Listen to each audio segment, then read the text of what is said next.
We're better as friends. Honestly, she assured me. So, I agreed. Then she discovered friendship didn't include me covering her half of the vacation, especially not when I took someone else instead. Hey viewers, before we dive in, make sure to subscribe and hit the like button if you want more stories like this. Thanks. Hey Reddit, I've been lurking here for years, reading all those wild stories about betrayals and karma coming full circle. I never thought I'd be sharing my own. But here we are. I'm 34 now, and this happened about 6 months ago. Looking back, it's almost funny how blind I was, or maybe just how committed. But let me start at the beginning, so you get the full picture. My name's Alex. I work as a marketing consultant for a mid-sized firm. It's steady, pays well, but the hours can be long. I met Jenna in college. She was a vibrant graphic design major, with big dreams of freelancing and building her own brand. I was hooked from day one. She had this energy that lit up every room, and I loved supporting her ambitions. After graduation, we moved into a cozy downtown apartment. Nothing fancy, but it felt like home. From the start, I was the steady one. Jenna's freelance work was unpredictable. Some months she landed major clients. Other months she scraped by with waitressing shifts and small design gigs. I didn't mind carrying more of a load. I paid most of the rent and utilities, helped her build a professional website and portfolio. I'd work overtime so she could attend networking events or buy the software she needed. We're a team, I'd tell her. Your success is our success. One memory stands out. About 2 years in, she lost a big client. Bills were piling up. I came home after a 12-hour shift and found her crying on the couch. I held her and told her we'd figure it out. That night, I transferred money from my savings to cover her share of the rent without her even asking. She promised it was temporary, and eventually her work picked up again. But looking back, that was the pattern. Me giving, her getting used to it. We talked about the future all the time. Marriage, kids, everything. I wasn't in a rush, but I was fully committed. Last year, she started talking about needing a break from the grind. Let's plan something epic, she said. So I surprised her with tickets for a 2-week vacation to a beautiful beach resort abroad. White sand, crystal clear water. The kind of place we dreamed about since college. I paid the $2,000 non-refundable deposit from my savings, assuming she'd cover her half once her next paycheck came in. She was thrilled. She posted about it all over social media with heart emojis and hashtags like #HashCoupleGoals. Can't wait to make memories with my favorite person, she wrote. But around that time, something shifted. She started coming home later after work drinks. Her phone buzzed constantly. I'd catch her smiling at her screen, typing quickly, but I told myself it was work-related. Then came the subtle hints. She reposted memes about craving adventure or outgrowing routines. One night at dinner, she mentioned her coworker Mark, a musician on the side. He's so spontaneous, she'd say, laughing, always planning crazy outings. I felt a flicker of unease but pushed it aside. I trusted her. Why wouldn't I? I'd never given her a reason to be unhappy. The distance grew slowly. I'd planned date nights, picnics, movie marathons, and she'd cancel last minute for inspiration sessions with friends. Our sex life faded. She said she was tired, stressed. I started questioning myself. Was I too predictable? Too focused on stability? I suggested we shake things up, maybe take a weekend trip, but she brushed it off. We're fine, Alex. Don't overthink it. But I was overthinking. I'd lie awake at night wondering where the girl I fell in love with had gone. It felt unfair. I'd turned down promotions that required travel so I could stay close and support her career. I'd given up hobbies to make more time for us. And now this emotional gap, it hurt. Still, I didn't confront her. I wanted to believe it was just a phase. It wasn't.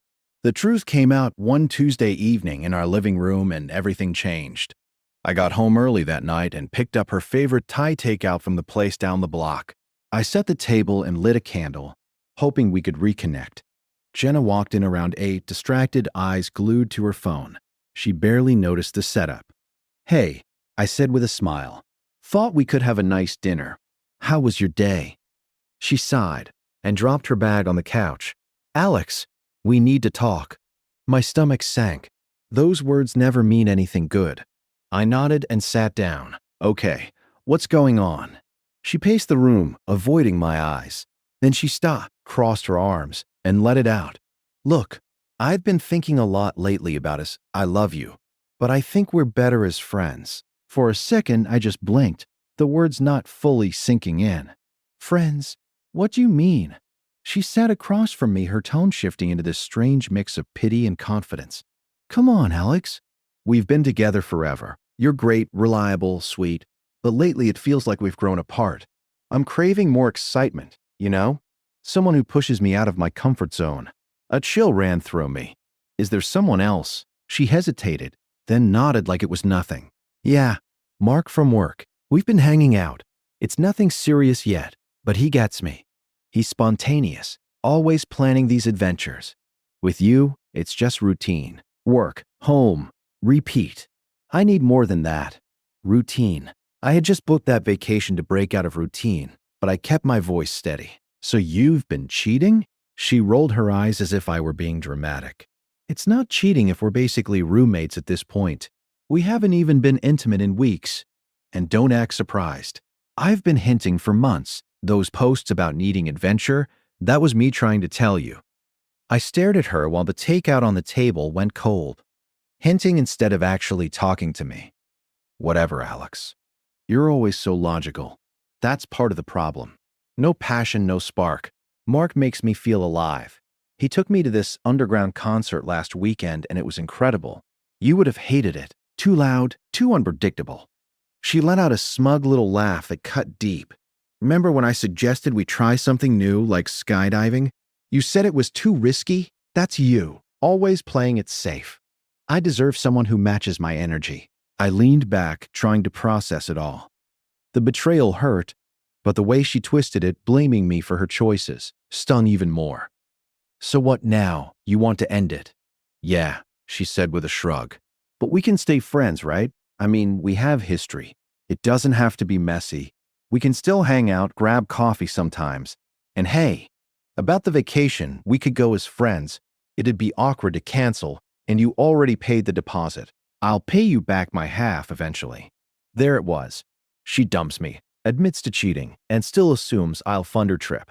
The entitlement was unreal, like our friendship guaranteed access to my wallet. I took a slow breath, staying calm. No yelling, no begging.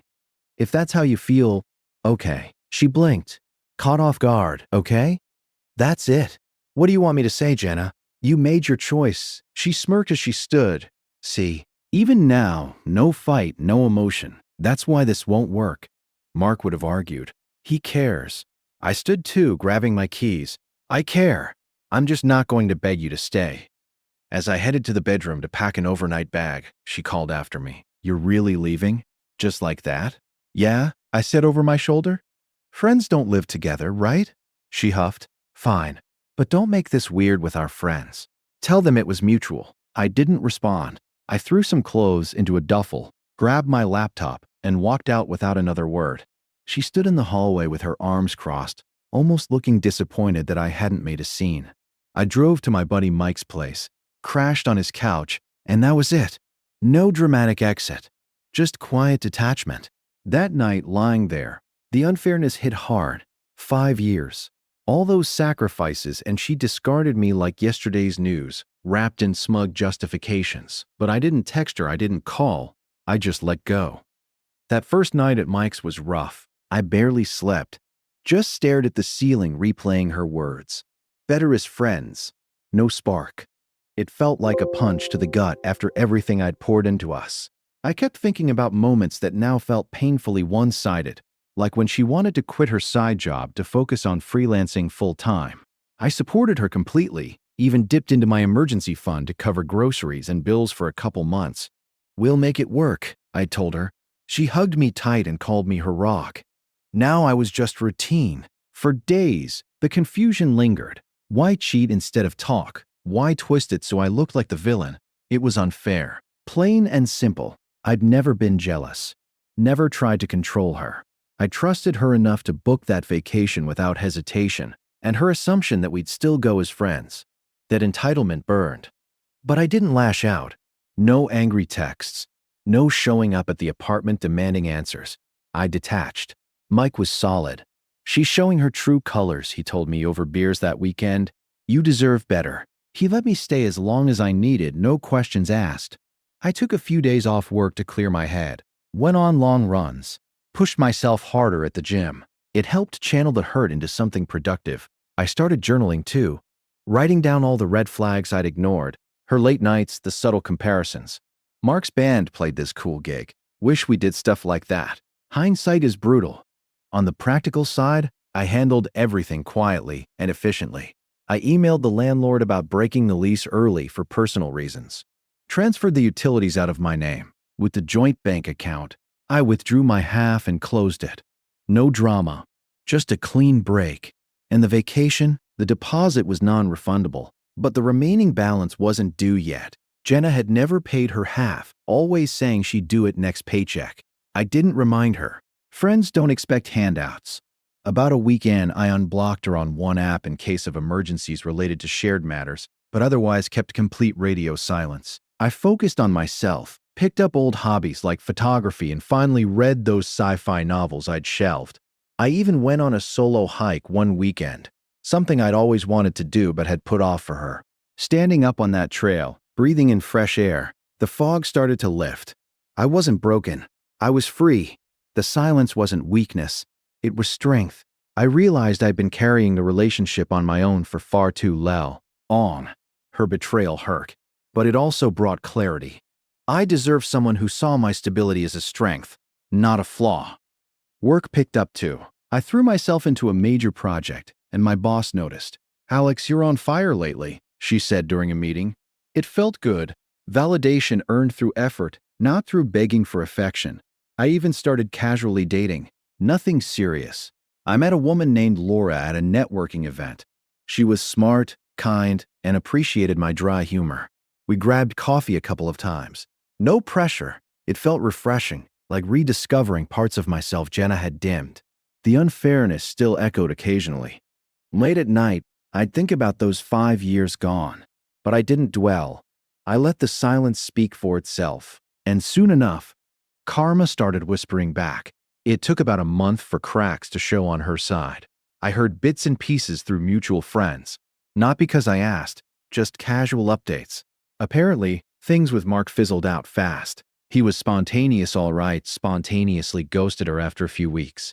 Turned out he was seeing other women. The classic player type. Jenna had impulsively quit her waitressing job to travel with him or something, leaving freelance work as her only income. But clients dried up once she began posting dramatic content online. Vague rants about fake people and moving on. Friends started distancing themselves. No one enjoys drama. The first outreach came about 5 weeks after the breakup. I was at the gym when my phone buzzed. "Hey Alex, how have you been? Miss chatting? We should grab coffee as friends sometime. Oh, and about the vacation deposit. You put it down, right? I can Venmo my half soon.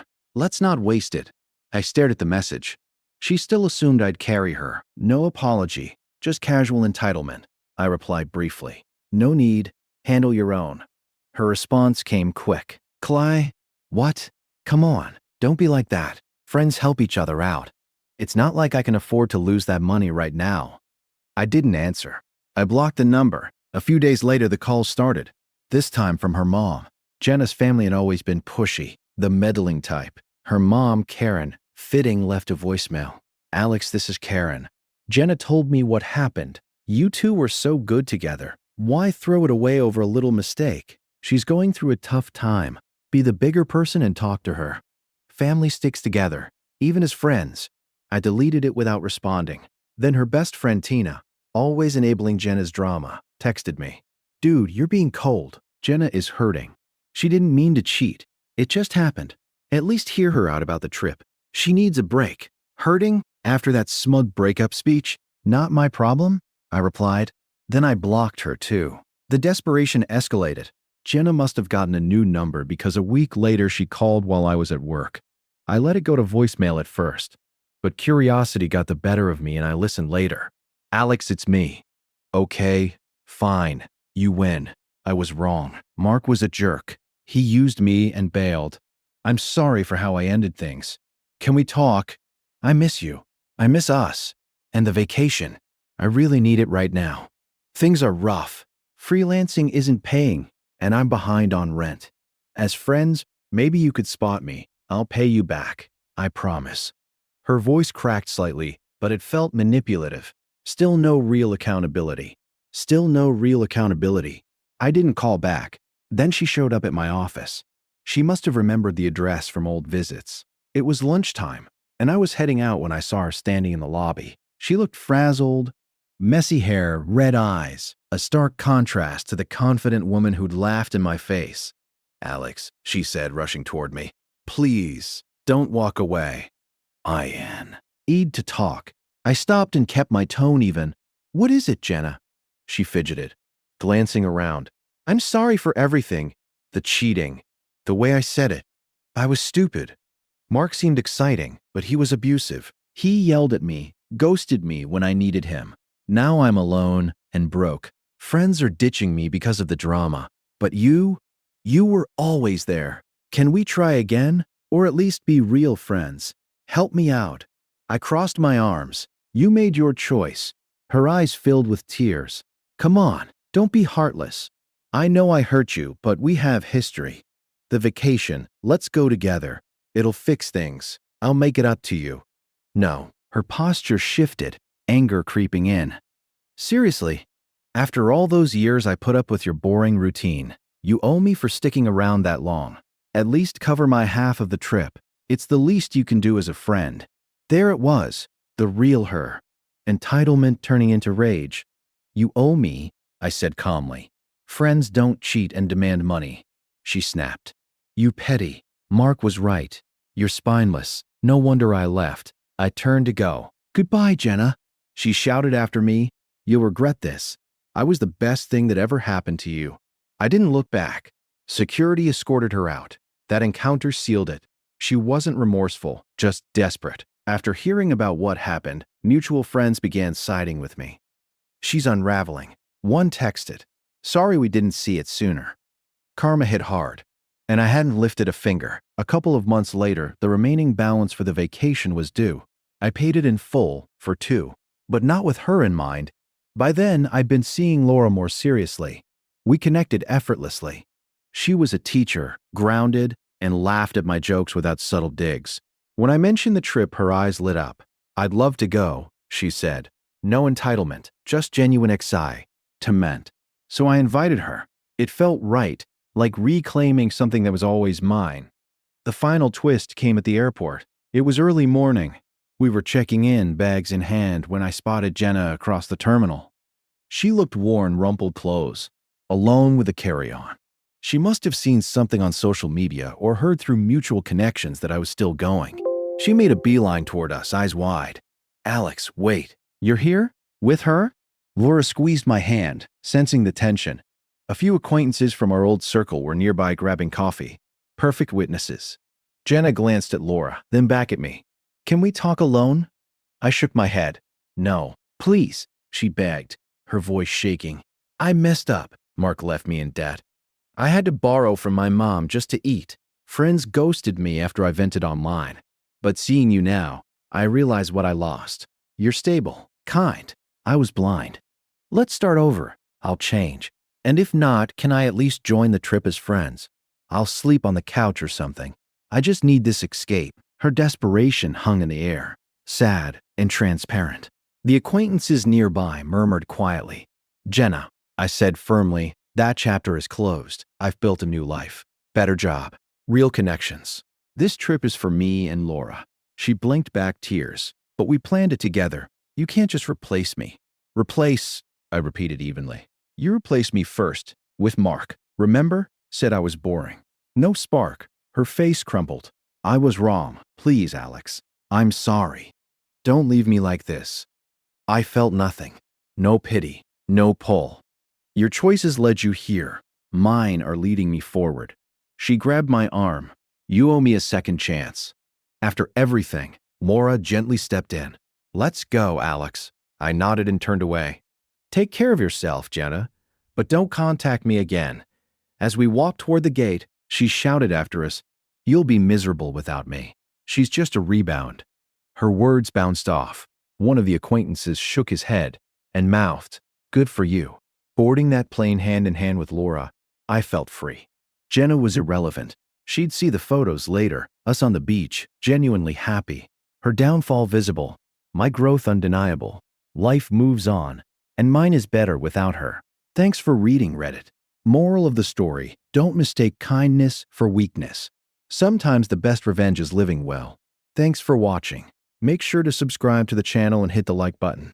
What do you think about this story? Share your thoughts in the comments.